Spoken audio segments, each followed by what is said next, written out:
إن الحمد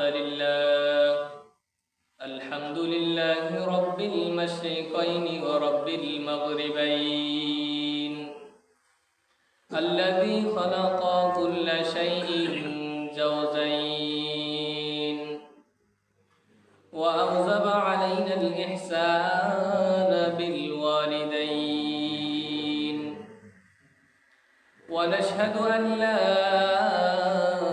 إله إلا الله وحده لا شريك له ونشهد أن سيدنا وسندنا وحبيبنا ومولانا محمد الذي أرسله بالحق بشيرا ونذيرا وداعيا إلى الله بإذنه وسراجا وقمرا منيرا أما بعد فقد قال الله تبارك وتعالى في كلامه المجيد وبرهانه التوحيد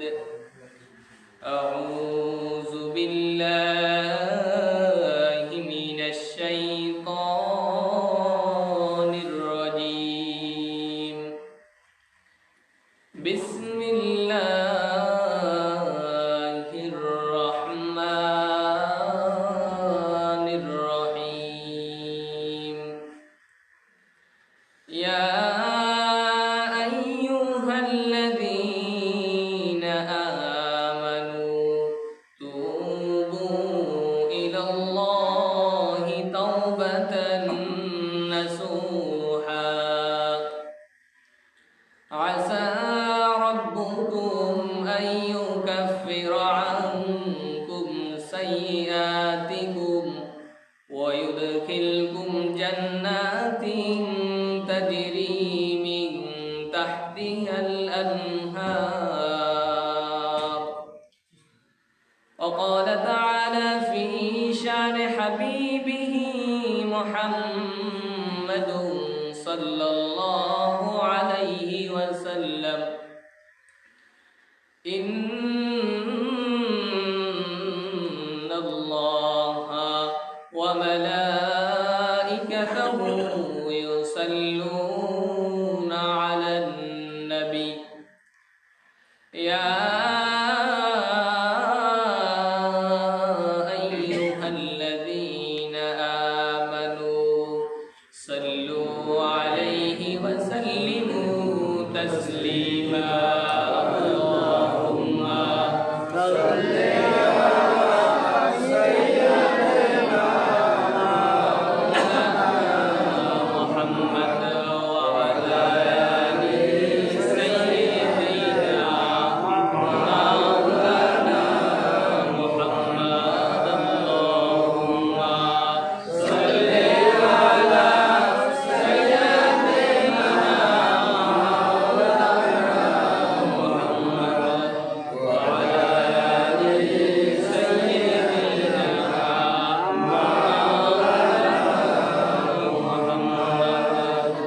তাহাজ্জুদের জায়নামাজে মরণ দিও আমায় প্রভু ইকামত দ্বীনের কাজে কবুল করে নিও আমায় আল্লাহুম্মা সাল্লি আলা সাইয়্যিদিনা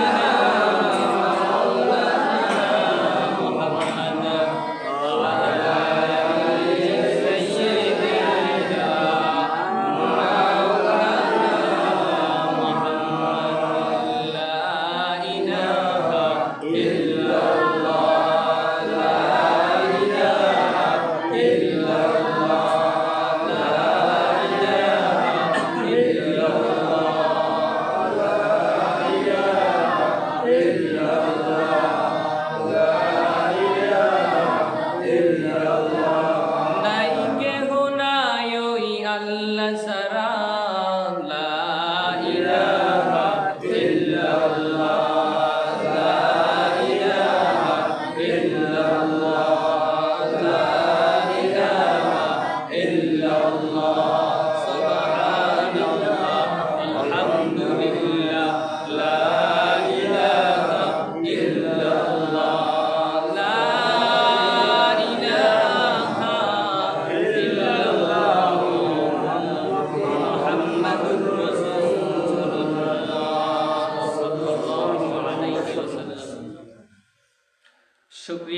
করি সেই মহান রব্বুল আলামিনের, যিনি আপনাকে আমাকে দয়া করে, মায়া করে, মোহাব্বত করে দীর্ঘ 1 বছর বাদে আজকে এই পবিত্র এক রজনী আমাদেরকে এই নেয়ামত দান করছেন।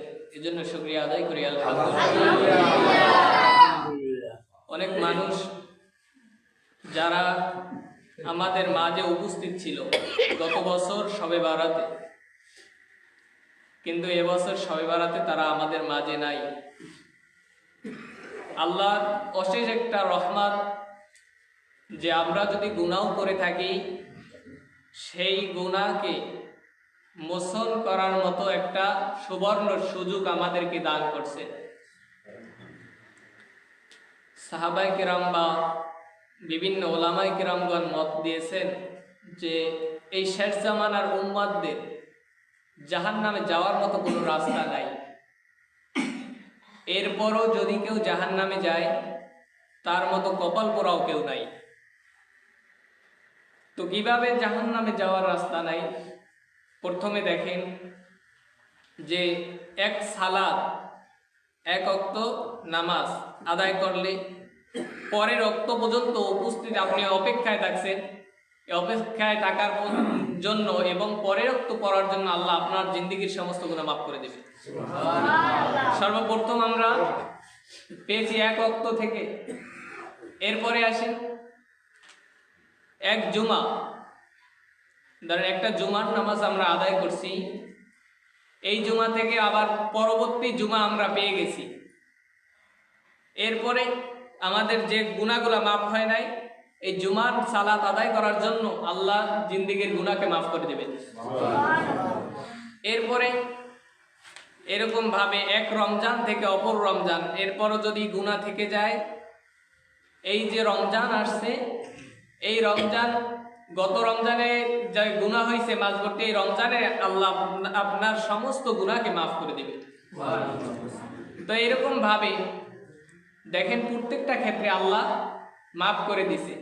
এরপরও যদি কেউ জাহান্নামে যায় তার মতো কপাল পোড়া আর কেউ হতে পারে না। আল্লাহ যে নেয়ামত আমাদেরকে দিয়েছে, এই নেয়ামতের শুকরিয়া যদি আমরা সর্বক্ষণই 24টা ঘন্টা যদি আল্লাহর সেজদায় পড়ে থাকি, তাহলে একটা হাত যে আমাদের ভালো, এই হাতের শুকরিয়া আদায় শেষ হবে না। তা আল্লাহ তারপরও বলতেছে যে বান্দা যখন আমার নিয়ামত পাইয়ে শুকরিয়া আদায় বেশি বেশি করবে, আমি আল্লাহ তার নিয়ামতকে বাড়াইয়ে দেব। আল্লাহ কোরআনের কারীমের ভিতরে বলছে লা ইন শাকারতুম লাযিদান্নাকুম ওয়া লা ইন কাফারতুম ইন্না আযাবি লাশাদীদ। আল্লাহ পাক রব্বুল আলামিন বলছেন, বান্দা তোমাদেরকে আমি অসংখ্য অগণিত নিয়ামত দান করছি, এই নিয়ামতের শুকরিয়া যত বেশি তোমরা আদায় করবা, আমি আর ওই নিয়ামতকে তোমাদের জন্য বাড়াই দেব। এজন্য সর্ব অবস্থায় সর্বহালতে আমাদের শুকরিয়া আদায় করতে হবে, যার তিনি কে? আল্লাহ। আপনাদের কাছে প্রশ্ন করলে উত্তর দিবেন, কারণ আমার একার কথায় যদি এত আওয়াজ হয়, আপনারা সবাই আওয়াজ দিলে আওয়াজটা আরো গম্ভীর হবে। যখন কেউ কথা বলে, সামনে যদি তারা কথায় সাড়া দেয়, কথা বলেও মজা হয় এবং আপনারা শুনতেও মজা পাবেন। যদি আপনারা বোবার মতো শুধু শুনেই যান, তাহলে যে বলে তারও আস্তে মনে হয় যে সাইডা দেয়। এজন্য আপনাদের কাছে যে প্রশ্নগুলো আপনারা পারবেন সেগুলোই প্রশ্ন করা হবে, আপনারা জবাব দিবেন। তো সর্বপ্রথমেই আল্লাহ পাক রব্বুল আলামিন সমস্ত জাতিকে, হাদিসের ভিতরে আসছে যে 4টা স্থানে আল্লাহ পাক রব্বুল আলামিন সীমাবদ্ধতায় রেখেছেন।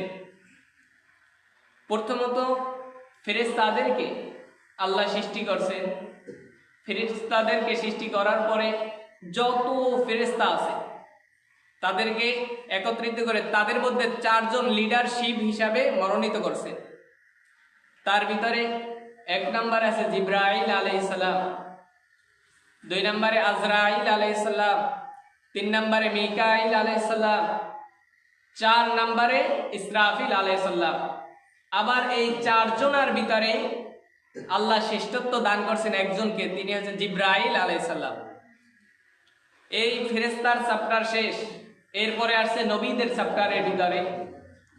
নবীদের ভিতরে 4 জনকে শ্রেষ্ঠত্ব দান করছেন, ইব্রাহিম আলাইহিস সালাম, মূসা আলাইহিস সালাম, ঈসা আলাইহিস সালাম, মুহাম্মাদুর রাসূলুল্লাহ সাল্লাল্লাহু আলাইহি ওয়াসাল্লাম। এই 4 জনের ভিতরে আল্লাহ শ্রেষ্ঠত্ব দান করছেন মুহাম্মাদুর রাসূলুল্লাহ সাল্লাল্লাহু আলাইহি ওয়াসাল্লাম। এরপরে আল্লাহ পাক রব্বুল আলামিন মানুষদেরকে, দেখেন আপনাকে আমাকে আল্লাহ কতটা দয়া করেন, কতটা মায়া করেন, এবং আপনি আমি কতটা শক্তিশালী আপনি জেনে অবাক হয়ে যাবেন। প্রথমত আল্লাহ পাক রব্বুল আলামিন যখন গোটা পৃথিবীকে সৃষ্টি করছে, গোটা পৃথিবীকে সৃষ্টি করার পরে পৃথিবীটা থরথর করে কাঁপতেছিল। এখন এই কম্পন কিভাবে বন্ধ করবেন? এজন্য আল্লাহ পাক রব্বুল আলামিন কোরআনের ভাষায় প্যারাক, 7টি প্যারাক পৃথিবীর ভিতরে লাগাই দিয়েছেন, অর্থাৎ বড় বড় পাথর। যে পাথরগুলাকে আল্লাহ পৃথিবীতে দেওয়ার সাথে সাথে পৃথিবীর কম্পনগুলো বন্ধ হয়ে গেছে। তো ফেরেশতারা আল্লাহকে প্রশ্ন করছে, আল্লাহ এর থেকে শক্তিশালী কোনো বস্তু কি তোমার কাছে আছে? তখন আল্লাহ বলছে, হ্যাঁ, এর থেকে শক্তিশালী বস্তু আছে। তো সে বস্তু কি? এরপরে বলা হয়েছে প্যারাক, অর্থাৎ লোহাকে গলায় দিতে আগুনে। তা আল্লাহ লোহার থেকেও শক্তিশালী বানাইছে আগুনকে। এরপরে ফেরেশতারা তো অবাক, আবার বলতেছে, আল্লাহ এর থেকেও শক্তিশালী কোনো জিনিস আছে? তখন আল্লাহ বলছে, হ্যাঁ, এর থেকেও শক্তিশালী জিনিস আছে। তো সেই জিনিসটা হচ্ছে আগুনকে নিভাই কি দিয়া? পানি দ্বারা। তো এর থেকেও, আগুনের থেকেও শক্তিশালী হচ্ছে পানি। এরপরে আল্লাহ পাক রব্বুল আলামিন বলছেন, আল্লাহকে প্রশ্ন করছে ফেরেশতারা যে এর থেকেও কি শক্তিশালী আছে? তখন আল্লাহ পাক রব্বুল আলামিন বলছে, হ্যাঁ, এর থেকে শক্তিশালী আমি মানুষদেরকে সৃষ্টি করেছি এবং তাদেরকে সৃষ্টি করেছে। ওয়ামা খালাকতুল জিন্না ওয়াল ইনসা ইল্লা লিয়াবুদুন। আমি আল্লাহ মানুষ এবং জিন জাতিকে একমাত্র শুধুমাত্র আমি আল্লাহর ইবাদত করার জন্য সৃষ্টি করেছি। তো দেখেন, রীতিমতো এক একটার পর এক একটা আমরা দেখতে পাই যে প্রত্যেকটা জিনিস থেকে আপনাকে আমাকে আল্লাহ শক্তিশালী এবং সম্মানিত হিসাবে বানাইছে। কিন্তু আল্লাহ যে এত বড় নেয়ামত দান করছে, এর কি শুকরিয়া আদৌ আমরা আদায় করি? আজকে শবে বরাত, দুপুরে বলছি, শবে বরাত বলতে কোনো নেই। শাব অর্থ একটা ফার্সি শব্দ। শাব অর্থ রজনী, রাত্র, এবং বারাত অর্থ মুক্তির রজনী। তো এখানে কোরআনের ভিতরে আছে লাইলাতুন নিসফি মিন শাবান, অর্থাৎ শাবানের 15তম রজনী। কোরআন এবং হাদিসের ভাষা দিয়ে আসছে এটা। তো এই রজনীর ব্যাপারে অনেকে অনেক কথা বলে। অনেকে বলে যে শবে বরাত বলতে কোনো কিছুই নাই। বড় বড় সাহাবা, তাদের মাঝ থেকে এটা প্রমাণিত এবং অনেক সহিহ হাদিসও আছে। একদিন বিশ্বনবী মুহাম্মাদুর রাসূলুল্লাহ সাল্লাল্লাহু আলাইহি ওয়াসাল্লামের একাধিক স্ত্রী ছিল। বিশ্বনবী প্রতিদিন এক এক করে এক এক স্ত্রীর সাথে প্রতিদিন রাত্রে থাকতেন। একদিন একজনের কাছে, অপরদিন আরেকজনের কাছে, অপরদিন আরেকজনের কাছে, এইরকম ভাবে দিন কাটাইতেছেন। বিশ্বনবী যখন এইরকম দিন কাটাইতেছে, হঠাৎ করে এই শাবানের 15তম রজনীতে হযরত আয়েশা রাদিয়াল্লাহু তাআলা আনহুর ঘরের ভিতরে পড়ছে। যেদিন তার ঘরে পড়ছে, বিশ্বনবী এশার নামাজ আদায় করলেন। এশার সালাত আদায় করে বাসায় গেলেন।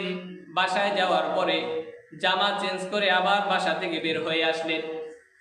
অনেকক্ষণ যাবত চলে যাচ্ছে, বিশ্ব নবীকে দেখা যাচ্ছে না।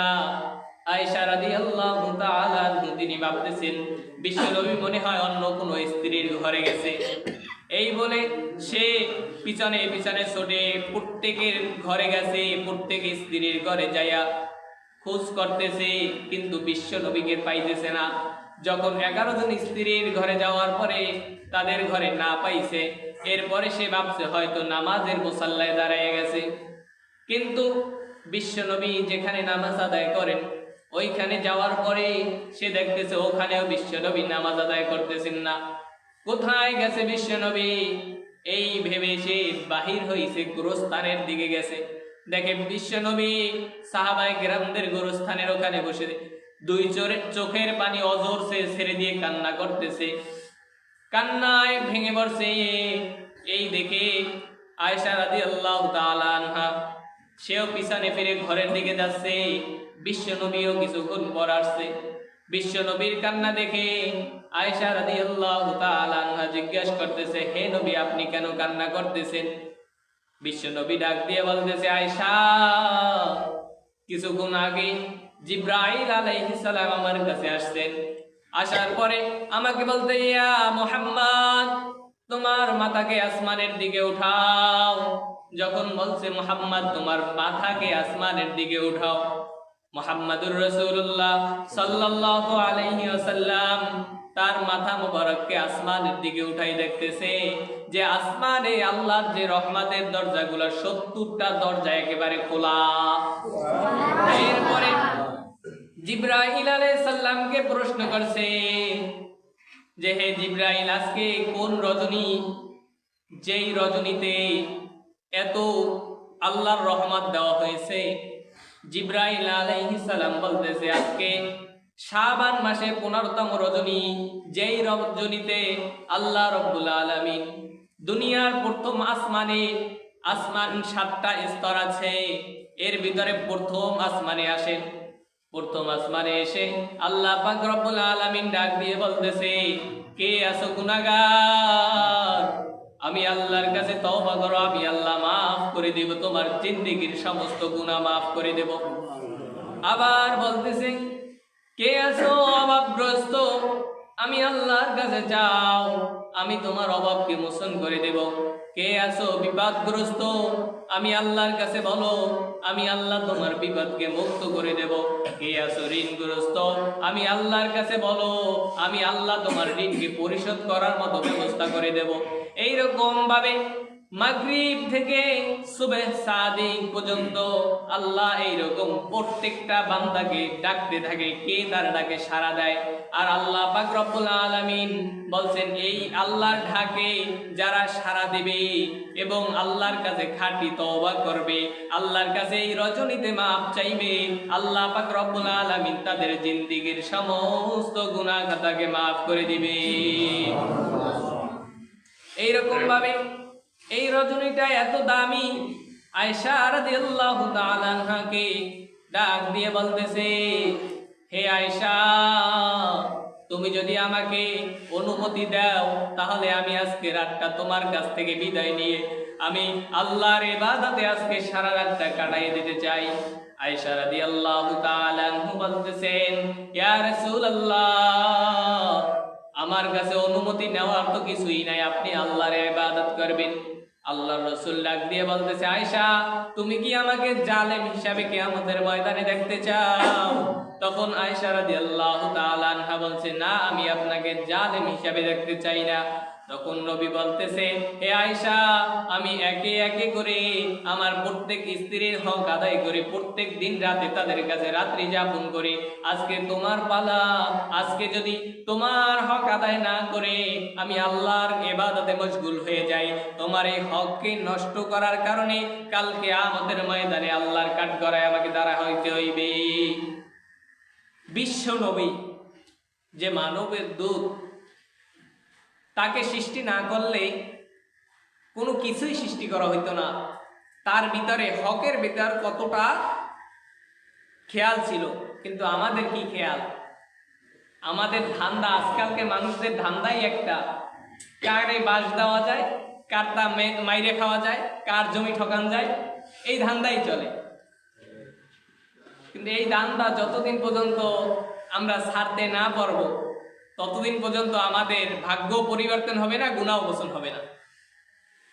এরপরে আল্লাহ পাক রব্বুল আলামিন এই রাতটাকে অনেক দামি ভাবে করছেন।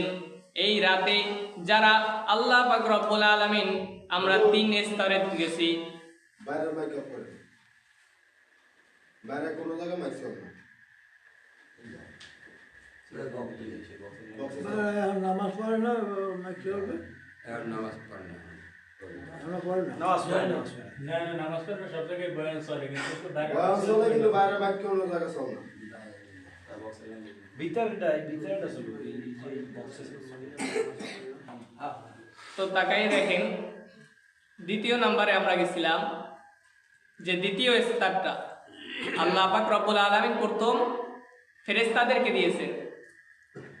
ফেরেশতা ওটা লাইন দেওয়া লাগবে না, শুধু বক্সে দেন, ওই পাশে টিপটে সুইচটা বন্ধ করে দেন। ওটা না, ওই পাশে একটা সুইচ আছে আলাদা।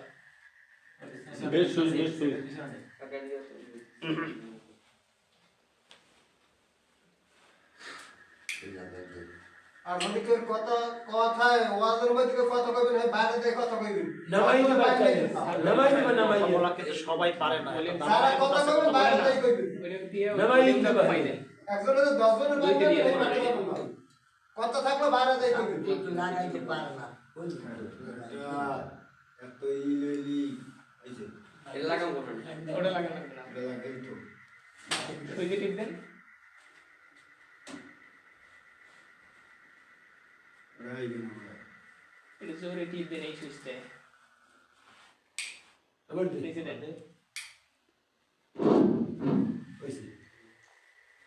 তো দ্বিতীয় স্তরে আমরা পাইছি যে আল্লাহ দ্বিতীয় স্তরে আমাদের নবী পর্যন্ত গেছেন। এরপরে আসছে সাহাবায়ে কিরামদের প্রতি, মানুষদের প্রতি আল্লাহ শিষ্টত্ব দান করছেন। যে এই শেষ জামানার উম্মতদের ভিতরে 4 জনের নাম আমরা জানি। সর্বোচ্চ সাহাবী হযরত আবু বকর রাদিয়াল্লাহু তাআলা আনহু, দ্বিতীয় নম্বরে হযরত ওমর রাদিয়াল্লাহু তাআলা আনহু, তৃতীয় নম্বরে হযরত আলী রাদিয়াল্লাহু তাআলা আনহু, চতুর্থ নম্বরে হযরত ওসমান রাদিয়াল্লাহু তাআলা আনহু। এই 4 জনকে আল্লাহ পাক রব্বুল আলামিন করে এদের ভিতরে শ্রেষ্ঠত্ব দান করছেন হযরত আবু বকর রাদিয়াল্লাহু তাআলা আনহুকে। এরপরে আল্লাহ পাক রব্বুল আলামিন দিনকে শ্রেষ্ঠত্ব দান করছেন। দিনের বেলা থেকে দেখেন 4টা দিনকে অনুরূপভাবে আল্লাহ শ্রেষ্ঠত্ব দান করছেন। এই 4টা দিনের ভিতরে 1 নম্বরে আছে জুমার দিন, 1 নম্বরে জুমার দিন, 2 নম্বরে আছে আশুরার দিন, এরপরে 3 নম্বরে আছে 2 ঈদের দিন এবং 4 নম্বরে আরাফার দিন। এই 4টা দিনকে আল্লাহ শ্রেষ্ঠত্ব দান করছে। এই 4টা দিনে আপনি আমি ইবাদত যত বেশি করব আল্লাহ তত কবুল করে নেবে। হাদিসের ভিতরে আমরা পেয়েছি ঈদের দিনে সারাটা মাস রোজা রাখার পরে ঈদের দিনে যদি কেউ আল্লাহর কাছে দোয়া করে, আল্লাহ তার জিন্দেগীর সমস্ত গুনাহ ওই ঈদগাহ থেকে উঠে যাওয়ার সাথে সাথে মাফ করে দেন। তো এখান থেকে দেখেন এরকম ভাবে এই 4টা দিনের গুরুত্ব একদম অনুরূপ ভাবে এই 4টা দিনের মধ্যে আবার শ্রেষ্ঠ দান করছেন 2 ঈদের দিনকে। এরপরে আল্লাহ পাক রব্বুল আলামিন 4টা রাতকে এরকম প্রাধান্য দিয়েছেন, শ্রেষ্ঠত্ব দান করেছেন। এর ভিতরে 1 নম্বরে আছে 2 ঈদের 4টা রাতের ভিতরে 2 ঈদের যে রাত, এই 2 ঈদের রাতকে আল্লাহ শ্রেষ্ঠত্ব দান করছেন। 2 নম্বরে আছে শবে জুমা, জুমার দিনের রাতকেও আল্লাহ শ্রেষ্ঠত্ব দান করছেন। হাদিসে আছে কেউ যদি কোনো ব্যক্তি মৃত্যুবরণ করে শুক্রবারের দিনে অথবা বৃহস্পতিবার, আরবি ক্যালেন্ডার অনুযায়ী বৃহস্পতিবার সূর্য অস্ত যাওয়ার সাথে সাথে জুমাবার অর্থাৎ শুক্রবার শুরু হয়ে যায়। তো আল্লাহ বলছে ওই রাতে যদি কেউ মারা যায় তাহলে আপনারা এটা মনে করতে পারেন যে তার একটা ভালো মৃত্যুর লক্ষণ, এটা একটা ভালো মৃত্যুর লক্ষণ। তো এই দিনটাকে আল্লাহ অনেক শ্রেষ্ঠ দান করছেন এই রাতকে। এরপরে আরেকটা রাত হচ্ছে শবে বরাত, যেই রাতের কথা তো আমরা শুনছি, এরপরে আল্লাহ পাক রব্বুল আলামিন 4 নম্বরে যে রাতটাকে শ্রেষ্ঠ, সবথেকে শ্রেষ্ঠ দান করছেন সেটা হচ্ছে শবে কদরের রাত। ইন্না আনজালনাহু ফি লাইলাতিল কদর। আল্লাহ পাক রব্বুল আলামিন এই কদর, এই 4টা রাতের ভিতরে সবথেকে শ্রেষ্ঠ দান করছেন কদরের রাতকে। যেরকম ভাবে দেখেন, কদরের রাতকে আমাদের কাছে কিন্তু স্পষ্ট করে দেওয়া হয় না কোন দিন কদর, কিন্তু শবে বরাতের রাতের কথা আমরা জানি যে 15ই শাবান শবে বরাত, অথবা এই রজনীতে আল্লাহ পাক রব্বুল আলামিন প্রথম আসমানে আসেন, কিন্তু কদরের বিষয়টা আমরা জানি না। এখন প্রশ্ন, কেন আমরা কদরের বিষয় জানি না? তো আল্লাহ পাক রব্বুল আলামিন না জানানোর কারণ হচ্ছে এটা, আল্লাহ বলে দিয়েছেন যে কদরের রাতে সমস্ত মানুষের জিন্দেগির গুনাহ খাতা মাফ করে দেয় এবং জান্নাত জাহান্নাম থেকে মুক্তি দান করে জান্নাতের ভিতরটাকে আল্লাহ পাক রব্বুল আলামিন ঢুকাই দেয়। তো এখান থেকে দেখেন, আমাদের মানুষ বর্তমান সমাজে যদি একটু সুযোগ পায়, তাহলে ইবাদত সব ছেড়ে দেয়।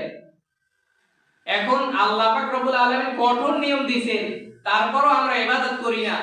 যদি বলা হইতো যে কদরের রাতে নির্দিষ্ট করে দেওয়া হইতো, এবং কদরের রাতে আমরা সবাই তো জানি সারা বছর যাই কিছু করি না কেন, আল্লাহর কাছে কদরের রাতে যাই কানবো ইচ্ছাদারে আল্লাহ মাফ করে দেবে, সারা বছর আর কেউ ইবাদত করবে না।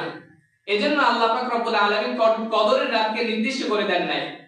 রমজান মাসের শেষের দশকের ভিতরে কদর আছে, এটা কোন দিন এটা নির্দিষ্ট করে নাই। এই কারণেই এজন্য প্রত্যেকটা রাতে, আজকে যেরকম আমরা এই ঘটনা থেকে বুঝতে পারছি আজকের রাতটাও খুব মূল্যবান একটি রাত। এই রাতের ভিতরে আল্লাহ পাক রব্বুল আলামিন বলছেন মানুষদেরকে maaf করে দেওয়া হবে, কিন্তু শুধুমাত্র 5 শ্রেণীর ব্যক্তিকে আল্লাহ maaf করবেন না। এখন ওই 5 শ্রেণীর ব্যক্তি কারা? এত বড় কপাল পোড়া যাদেরকে আল্লাহ maaf করবেন না, তাদের ভিতরে 1 নম্বরে হচ্ছে যারা আল্লাহর সাথে শিরিক করে। 1 নম্বরে যারা আল্লাহর সাথে শিরিক করে। পৃথিবীতে বহু মানুষ আছে যারা শিরিক করে অথবা শিরিককে সাপোর্ট করে, একভাবে না একভাবে শিরিকের সাথে সে যুক্ত আছে। এবার দেখেন কিভাবে শিরিক করে। কিছুদিন আগে আমরা শুনছি যে সমস্ত ক্ষমতার উৎস জনগণ, বলে কিনা? আল্লাহর কাছে শিরিক করার একটাই অর্থ, আল্লাহ যা পারে এটা অন্য মানুষ পারে, এইটা আল্লাহর সাথে তুলনা করাই হচ্ছে শিরিক করা। তো এখানে বলছে যে সমস্ত ক্ষমতার উৎস জনগণ। আল্লাহ কোরআনের ভিতরে বলছে আন্নাল কুওয়াতা লিল্লাহি জামিয়া, সমস্ত ক্ষমতার উৎস একমাত্র আমি, শুধুমাত্র আমি আল্লাহ। এখন এখানে যদি বলে যে জনগণ, তাহলে